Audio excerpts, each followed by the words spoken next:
विरोधी पक्ष से, सभी तरफ से, सभी नेता पिता से लाठी गोली की सरकार नहीं चलेगी। कि एक भी आईएएस का बेटा कभी धरना पर बैठता है, किसी विधायक का बेटा धरना पर बैठता है, किसी मंत्री का बेटा धरना पर बैठता है? नहीं बैठता है ना। हम छात्रों के बीच जाएंगे, हम बात करेंगे उनसे। और ये छात्रों को जो लाठी से पीटा गया है वो छात्र निहत्थे हैं, शांतिपूर्वक बैठे हुए हैं, सभी हाथ जोड़ रहे हैं और उन पर लाठियां बरसाई जा रही है। उसमें एक लड़की है, उस लड़की घायल हुई है गंभीर रूप से और उसको ही पीटा गया है और लाठी चलाने वाला जेंट्स पुलिस है। आदरणीय मुख्यमंत्री जी, यह महिला सशक्तिकरण है, सुशासन का महिला सशक्तिकरण की नई परिभाषा है। जो बहन बेटी जाए अपने अधिकार की लड़ाई लड़ने के लिए, उसको पिटवाइए लाठी से। नमस्कार, आप देख रहे हैं फर्स्ट लुक बिहार। मैं हूं आपके साथ चंचल चौधरी। अभी हमारे साथ मौजूद है तिरहुत स्नातक नवनिर्वाचित एमएलसी वंशीधर ब्रजवासी जी। सबसे पहले बहुत बहुत स्वागत है सर। Thank you. तो सबसे पहला सवाल मेरा सर यही है कि कल पटना में बीपीएससी कार्यालय के बाहर बीपीएससी अभ्यर्थियों को दौरा कर पीटा गया, इस पर क्या कहेंगे? ये लाठी गोली की सरकार नहीं चलेगी। यह सोचना चाहिए कि जो छात्र आज आमरण अनशन पर बैठे हैं पटना में, वह अपने भविष्य के लिए कितने चिंतित हैं। गरीबों के बच्चे अपने भविष्य के लिए चिंतित हैं और ये लगातार रात दिन पढ़ते हैं और रात दिन जो मेहनत कर रहे हैं, मेहनत करके इन्होंने सपना देखा है कि हम प्रशासनिक सेवा में जाएंगे। और ऐसे अभ्यर्थियों को, इन प्रतिभाशाली छात्रों को आज अगर मजबूर होना पड़ रहा है अनशन में बैठने के लिए, तो मैं समझता हूं इस राज्य के लिए इससे बड़ा दुर्भाग्यपूर्ण कुछ हो नहीं सकता है। इसी कारण से यहाँ से प्रतिभा पलायन हो रहा है। जो मेरिटोरियस बच्चे हैं वह राज्य में नहीं टिक पा रहे हैं। और यह सरकार आखिर चाहती क्या है? इस राज्य में, इस देश में, यहाँ के प्रत्येक संसाधन पर राज्यपाल हो, मुख्यमंत्री हो, कोई मंत्री हो, विधायक हो, कोई बड़े ऑफिसर हो, उनके बच्चों का जितना अधिकार है उतना ही अधिकार यहाँ के मनरेगा मजदूर के बच्चों का भी है। यहाँ के हवा, पानी, मिट्टी, संसाधन, हर चीज पर सभी को समान रूप से अधिकार है। लेकिन आज तक यह बहुत बड़ा सवाल है कि एक भी आईएएस का बेटा कभी धरना पर बैठता है, किसी विधायक का बेटा धरना पर बैठता है, किसी मंत्री का बेटा धरना पर बैठता है? नहीं बैठता है ना।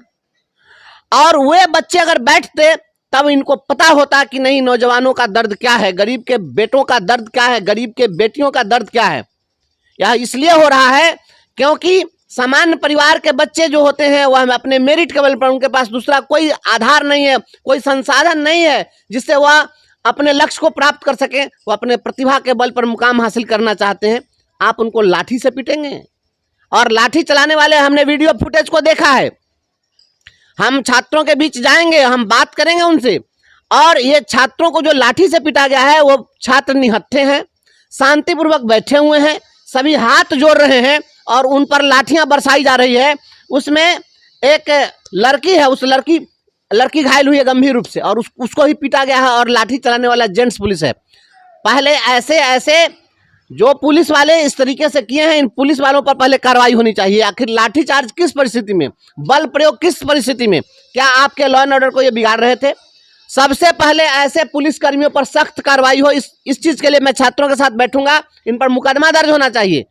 आप किसी को ऐसे ही जाकर पीटने लगिएगा? लोकतंत्र में धरना प्रदर्शन का अधिकार है। अंग्रेजी हुकूमत में भी ऐसा नहीं होता था। गांधी भी जब अनशन पर बैठते थे तो उनकी बात सुननी पड़ती थी। और ये कौन सी लोकतांत्रिक सरकार है और इसको सुशासन की सरकार कहते हैं? अगर यह सुशासन की सरकार है तो कुशासन की सरकार किसको कहेंगे? यह बिल्कुल गलत हुआ है। छात्रों के साथ जो ये घटना घटी है दुर्भाग्यपूर्ण है। इसकी जितनी निंदा की जाए वह कम है।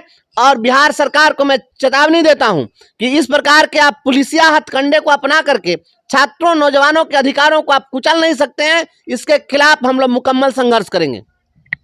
जो कल लाठीचार्ज हुई है उसमें महिलाओं को भी बेरहमी से पीटा गया है, कई वीडियो सामने आए हैं, इस पे क्या कहेंगे? यह महिला सशक्तिकरण है मुख्यमंत्री जी का। आदरणीय मुख्यमंत्री जी, यह महिला सशक्तिकरण है, सुशासन का महिला सशक्तिकरण की नई परिभाषा है। जो बहन बेटी जाए अपने अधिकार की लड़ाई लड़ने के लिए, उसको पिटवाइए लाठी से, सिर फाड़ दीजिए। हम लोग जिस समय में शिक्षकों का आंदोलन चल रहा था तो जो लड़की से काला काला दुपट्टा रखे गए थे उसका दुपट्टा उतरवा लिए थे। यही चरित्र है सरकार का। या जो लोग भी ऐसा किए हैं, बहन बेटियों का अपमान नहीं सहेंगे हम लोग, इसका पूरा विरोध होगा और पूरे राज्य के लोग देख रहे हैं इस चीज को। आने दीजिए वक्त, आपको इसका जवाब मिलेगा। हम इसकी निंदा करते हैं और ऐसे पुलिसकर्मियों पर सख्त कार्रवाई की मांग करते हैं। बिहार में शिक्षा सुधार की बात की जाती है, लेकिन हमेशा देखा जा रहा है कि पेपर लीक हो रहे हैं, तो इससे शिक्षा का सुधार हो रहा है? यह बिहार में जो एक कमीशन है, इसका नाम है बिहार लोक सेवा आयोग, अंग्रेजी में बीपीएससी कहते हैं। ये बीपीएससी नहीं है, यह बिहार पब्लिक सर्विस कमीशन नहीं है, बिहार पेपर लीक कमीशन है। यह बिहार पेपर लीक कमीशन को जो है तुरंत बंद कर देना चाहिए। यह दुकान है, दुकान चल रहा है उसमें। अच्छा ये बताइए कि बीपीएससी कौन सी परीक्षा ले रही है जो फेयर परीक्षा हो रही है, जिस पर सवाल नहीं खड़ा हो रहा हो? झारखंड में आपका क्वेश्चन चला जा रहा है, बच्चा वहां रट रहा है। यूपी में आपका पेपर चला जा रहा है, बच्चा वहां रट रहा है। आप उसको ट्रेन पर बैठा करके ला रहे हैं, 3 घंटा विलंब से इसलिए परीक्षा ले रहे हैं क्योंकि यूपी वाली ट्रेन आने में 3 घंटा विलंब है। तो आप लोग जब यही तय कर दिए तो रेट चार्ट एक बना करके बीपीएससी के गेट पर साट दीजिए कि इस ऑफिसर को बनने के लिए इतना रुपया चाहिए, इस ऑफिसर को बनने के लिए पेपर रटवाने का इतना फीस रहेगा, तो सबका रेट तय कर दीजिए। या बीपीएससी चला रहे हैं, मजाक बना करके रख दिए हैं। या बीपीएससी नहीं है, बिहार पब्लिक सर्विस कमीशन नहीं है, बिहार पेपर लीक कमीशन बन करके रह गया है। और सबसे दुर्भाग्यपूर्ण बात है कि हर बार पेपर लीक हो रहा है, छात्र पिटा रहा है, उस पर एफआईआर हो रहा है, छात्रों को जेल भेजा जा रहा है। आज पेपर लीक करने वाला माफिया सरगना, तो उस पर कोई कार्रवाई नहीं हो रही है। बीपीएससी के कितने कर्मचारियों पर अभी तक कार्रवाई हुई है? ये सभी लोग मिल बांट करके बेईमानी से कमाओ, ईमानदारी से बांटो और चैन से रहो, इस फॉर्मूला पर काम कर रहे हैं। अभी सीएम नीतीश प्रगति यात्रा पे है, कल वो मुजफ्फरपुर भी आ रहे हैं, इससे क्या लाभ होगा? तो इससे लाभ तो वहाँ के जनता से पूछिएगा कि ये जनता बताएगी कि उनके आने से क्या क्या लाभ होने वाला है। हाँ, कुछ लाभ होगा, मैं बताता हूँ लाभ होगा। जैसे मान लीजिए कि मुख्यमंत्री जी जहाँ पर हेलीकॉप्टर से उतरेंगे, उस हेलीपैड पर, उस हेलीपैड से लेकर के और उनका जहाँ कार्यक्रम होगा, उस कार्यक्रम स्थल तक की जो टूटी हुई सड़क होगी उसकी मरम्मती हो जाएगी। ये लाभ होगा निश्चित रूप से। लाभ बताते हैं आपको। सर्किट हाउस में सारा पर्दा बदला गया है, सारा सोफा सेट बदला गया है, उसमें पलंग बदल दी गई है। तो ये सब बेड, चादर, बिछौना, दरी, चादर, ये सब बदला गया है। कुछ रंग पेंट हो गया है, ये सब हुआ है बदलाव। ये सब प्रगति है ना, ये सब तो प्रगति हुई। मुजफ्फरपुर के एक स्कूल में जाकर आप शिक्षा विभाग का पोल खोल रहे थे, बेंच डेस्क दिखा रहे थे, क्या दिखाना चाह रहे थे? तो उस दिन तो हम जो दिखाए हैं सबके सामने है। और हम तो एक्चुअली वैसा एक जगह रहे तब न, तो सब जगह वही कहानी है। तो हम डे 1 से बोलते हैं, इसी कारण से हमको डिसमिस किया गया। मैं तो गया था बेनीपुरी जी को श्रद्धांजलि देने के लिए, उनकी जयंती पर।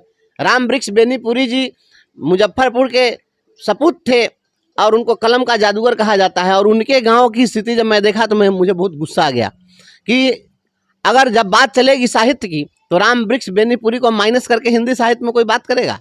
और ऐसे बेनीपुरी जी की जन्मभूमि पर जो विद्यालय है, उस विद्यालय का जो खस्ता हाल था आपके सामने है, कैमरा के सामने।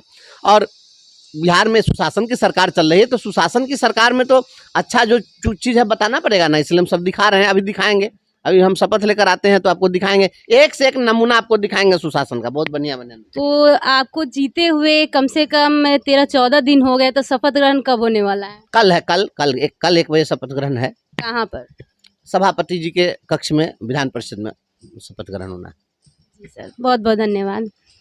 तो जैसा कि आपने सुना, एमएलसी ब्रजवासी जी का साफ साफ कहना है कि जिन लोगों ने भी छात्रों की बेरहमी से पिटाई की है, चाहे वो पुलिस विभाग हो, चाहे जो भी लोग इसमें शामिल हैं, उन पर सख्त से सख्त कार्रवाई की जाएगी और साथ ही इस पे आवाज़ भी उठाया जाएगा। और फिलहाल में जो नीतीश कुमार जी निकले हुए हैं प्रगति यात्रा पे, उन पे भी उन्होंने कहा है कि इससे कुछ लाभ होंगे, जो सड़क की मरम्मतें होंगी, लेकिन इससे जनता का कोई इससे ज़्यादा लाभ नहीं होने वाला है। फिलहाल इस खबर में इतना ही। देखते रहे फर्स्ट लुक बिहार। नमस्कार।